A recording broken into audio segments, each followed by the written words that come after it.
We're going to devote our energies to sports and gardening, all the cultural pursuits as far as they're concerned. In fact, we're going to put the goons to sleep. Meanwhile, we dig.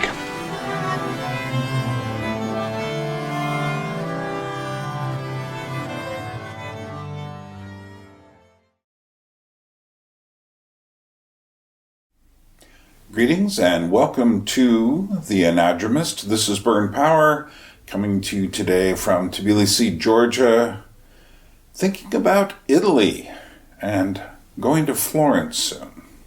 So I am preparing to take a trip to Florence, Italy, and I thought I would bring you along with me with the preparations and then on the trip itself, and to understand why I'm going and how I will be getting there and what I will be doing once I'm there.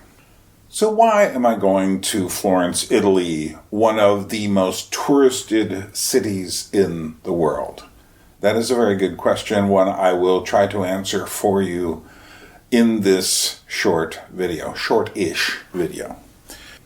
One thing that's happened is the 5-year residence permit that I had here in Tbilisi, Georgia, has run out. The good news is that I am now on the yearly plan. That means every 365 days I have to take a trip and get my passport checked through customs again. And then starts another 365 days. So earlier this year, I went to Alaska and to parts of Western Europe. And you may remember that trip if you followed me on the Anadromous, where I have a whole set of what I call my library diaries. And they are worth following. Maybe I'll put a link somewhere nearby. Another year is coming up, and I decided on going to a place that I've always wanted to go to, and that's Florence, Italy. So when I think about why I want to travel to Florence, big questions arise. Why do I want to travel to one of the most touristed places on earth? What can I do to go there without simply stepping in the same steps every other tourist does when they go there? How do I see the place? How do I get beyond what Walker Percy calls the preform symbol complex? I highly recommend his essay called The Loss of the Creature. And Florence is one of those places extraordinarily important in history, especially for the Renaissance, and so visited that people, I am convinced, can no longer see it. They just see the symbols of the Renaissance. They see all these great works of art, and they see the architecture, and they get a few names from history, but they don't know what they're doing. So how do I avoid doing the exact same thing? Well, here are my answers and my techniques for doing so. First of all, I have chosen the worst time of the year, and that is January 3rd through January 15th. In Tbilisi, it's a very quiet time because the holidays still continue that night. They go on until January 14th. In Italy, it is a quiet time. I actually just spoke to someone recently in Florence, and he said, actually, that's a great time. And if you were here one more week longer, Fashion Week would start. And I was saying, oh no. Well, actually, that might be interesting. But another part of my plan is to stay for 2 weeks in one spot. Now, think about how you normally travel when you're going to someplace like Florence or Paris or London or Amsterdam or Berlin, Prague, Thailand, India. You're thinking, okay, 3 days here, 2 days here, maybe a week somewhere if you want to rest. But what I'm doing is I'm forcing myself to spend 2 weeks in Florence. So the first thing that we can say is that there won't be as many tourists there. I know there will still be tourists there. By contrast with the way I used to live in Alaska, the weather's nothing. Yeah, it might rain, so what? It's not going to be that cold. Staying 2 weeks in a hotel near the train station, near the historic center, is a great place to be. Secondly, I am going with a very, very specific purpose: to understand the Renaissance better. To which some people might say, well, Byrne, can't you just watch some more YouTube videos or read a book or something like that? And I said, yeah, and I have. If you're traveling to Florence, chances are you will be passing through the city's main train station, Santa Maria Novella. A good thing to remember, in the high season during the summer, prices will be higher and it will be hot. During the winter months, prices will be lower and it will be colder. I'm studying to become a meteorologist. You know, I've watched YouTube videos. It's amazing how many repetitious videos there are on Florence. Everyone seems to assume you're going to be there 1, maybe 2 days. They give you the same list to check off, which is why, gosh, how can you even get into these museums? And then when you see the videos of people in the museums, I mean, when I was at the Louvre back in 2018, I made a video of that, of all the people crowding them around the Mona Lisa. And I wonder, why do people go to museums?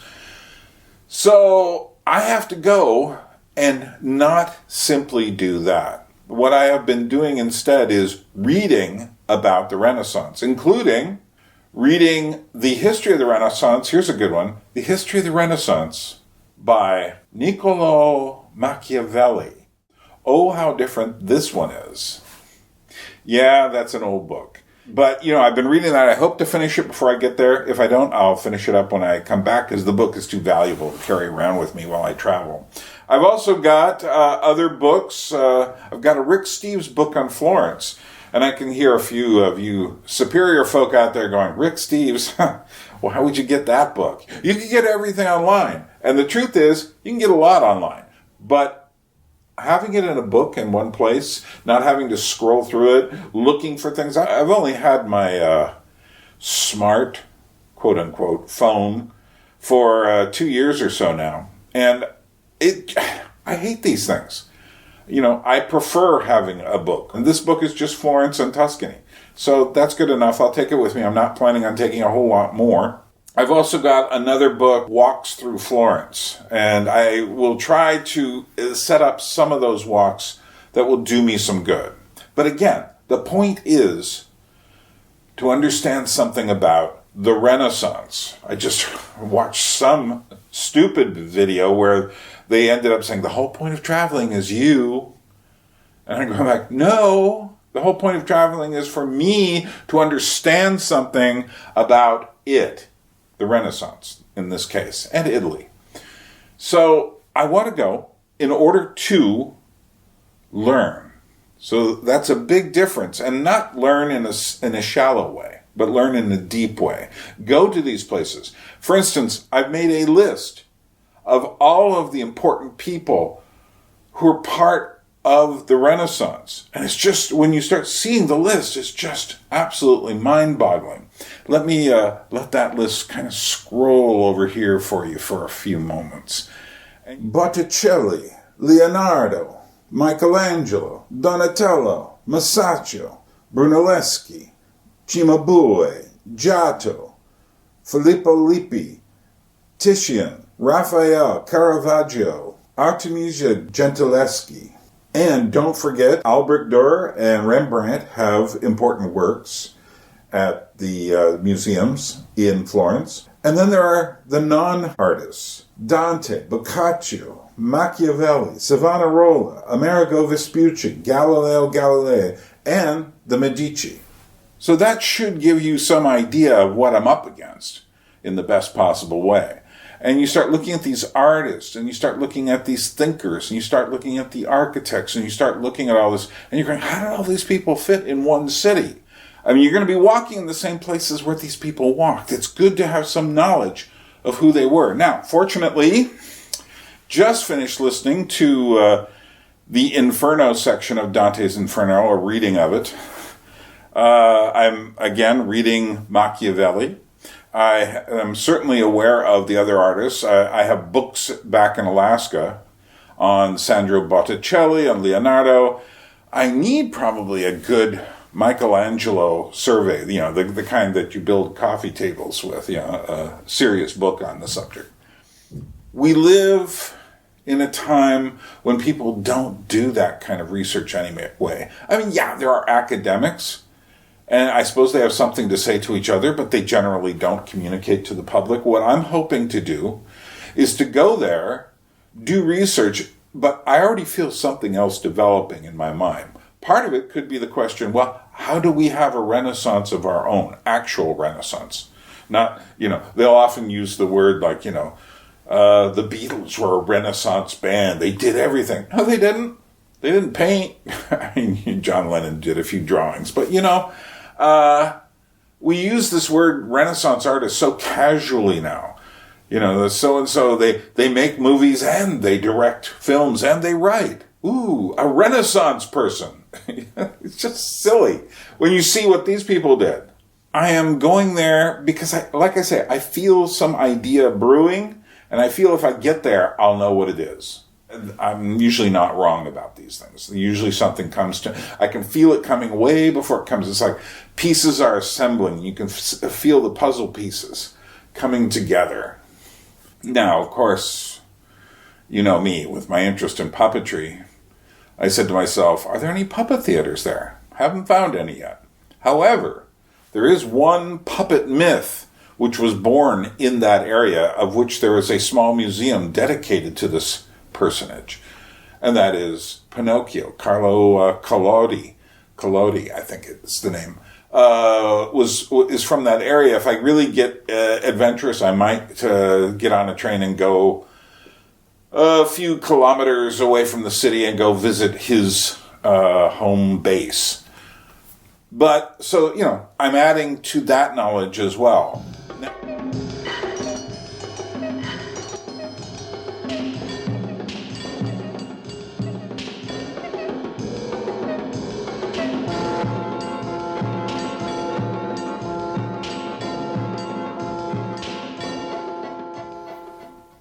Now, a few practical details. Back in the summer, I already felt I should do this. This is my once-in-a-lifetime serious trip to Florence. I always felt like if I was going to do Florence, it'd be a couple weeks in the winter. Hopefully it rains the whole time, chases the tourists away because tourists hate rain, and that I would actually be able to stand in the presence of a Botticelli Birth of Venus or Michelangelo's David or something, and actually ponder it a while with a lot less people crowding and pushing and shoving. Oh, Lord, I hope so, because, who knows? Even in the winter, there could be too many people. But you go and you learn. But the other thing is that I am not simply going there to go to museums, but also to walk around, think about things, go into parks, even though they will be largely, the flowers will all be dormant and such. But, I'll get views. Who knows? Could be bad weather the whole time. It doesn't matter to me, because I'm not going there to be a tourist. But, I'm in Italy. And I'm going to need to do something while I'm there. And like I was saying, I did purchase my my tickets and my hotel room, airplane tickets and hotel room from Tbilisi to Florence. Now, that's not that big a jump. So it wasn't that big a deal financially. I had the money in the summer. I think if I were thinking about the same trip today, well, my finances are a bit different. I'd probably say, I can't afford it. But it's too late. That's why I buy things earlier. It's too late. I have already afforded it. There are a couple of areas where it would be nice if you feel like helping me out. One area is in buying food. Now, I can go there and eat on the cheap. And, just get some cheese and bread and stuff like that. And there's nothing wrong with that. And I'm sure I will be doing that. But, I'm in Italy. Wouldn't it be wonderful to eat some of that really great Italian food and just get a bit above my usual cheap class? And so if you feel like helping me, you are certainly welcome to. There is one meal there I really want. It's the steak Florentine. There's a certain species of cow, and a certain method of preparing the species of cow. I don't remember the name offhand, but the species of cow is from Tuscany, and it's a rare, huge breed with excellent meat. The cut of beef is a bit like a T-bone steak, but thicker, but cut when it's served to you in a very unusual way. And all I can say is this is high on my list. However, this is probably going to be something like close to $100. And I'm saying to myself, can I afford that? Well, would you like to help me buy Byrne a meal in Florence? That would be one thing. There are other meals that would be nice to have, but that's the one I really care about.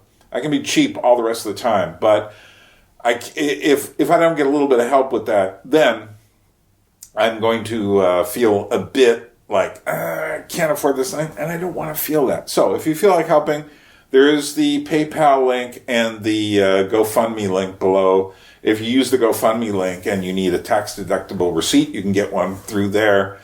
Oh, I remember the other thing I need to get help with is the museum tickets. I forgot about that. If you want to help me go as well, museum tickets.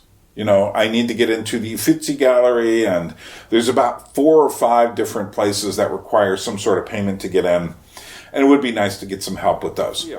So you can also remember, I've got a few books left. I think I've only got 60 of the original 80 left of my 3 Motions puppet book. I'll put a little announcement at the end of this coming up, just to remind you about it, just to annoy you about it. But you can also, if you give me money and you haven't gotten a book, just write on it book, or you can write book and steak, just to let me know you care. Do that. And it would be nice. There are other things I probably am interested in eating there. I'm not going to be always eating at higher class places, but it would be nice just to have that level of my trip taken care of. And by the way, thank you to all those who have bought my book thus far. That's 20 people so far, and there's another 60 to go. Let's do that. Buy yourself a book. Support me. Support the trip. And you know what? You're going to thank me for it, because when I come back, I will be sharing with you the thing I learned, whatever it is. I know I'm going to be thinking about history a lot. I've been thinking about the Renaissance over and over and over. And like I said, there's something in there it's coming out. One of the biggest problems we have is, how do we go on from this like technological catastrophe of a time? And I hope to have some little glimmer from the Renaissance that will be helpful. And I hope to bring it back, as the old hunter Frank S. Buck used to say, bring them back alive. I guess he caught animals in Africa and stuff for zoos. Well, I'm not doing that, but I am making videos, and I'm going to show you where I go. Not every place, because I'm not going to just be taking videos the whole time, but enough to give you a flavor, but more importantly, to give you a flavor of what thoughts it inspires. So if you feel like helping me out, there are the links below. Remember the word book. Get a book if you haven't. The more books I sell before then, the better I'll be. Think about it. So one thing I am going to do is I'm going to come on a couple of times live before the end of the year. Once I will come on probably within the next week to do a little bit of scrounging and connecting, seeing if anyone wants to support me on this trip, and also seeing if what's on your mind. Let's talk about those sort of things. And the other thing I'm going to do is I'm definitely going to do a New Year's Eve here. The nice thing about New Year's Eve here is when it's midnight here, it's much earlier for you. So you can go ahead and watch maybe. Prepare for that. Prepare for Byrne Power's New Year's Eve. And if you remember, my custom is always to have 2 new things for New Year's Eve. One thing I have is really weird, and I've never seen it before in my life, so I'm looking forward to that, and I'll share it with you then. It'll be a surprise until then. And I'm not sure what the other thing is. I have the liquid. I do not have the hard food yet. Okay, well, this is Byrne from Tbilisi, thanking you all for watching. Yes, I'm okay. Things are uncertain here, but you know what? We'll see what happens. We'll see what happens in the next year. I am not necessarily fully optimistic about anything, but I'm not pessimistic about anything either. We're at a time when things are fluid, which means good possibilities can come as well as bad. Well, from Tbilisi, this is Byrne saying, Droabit, Nakwamdis, and we will meet again. A people without history is not redeemed from time. For history is a pattern of timeless moments.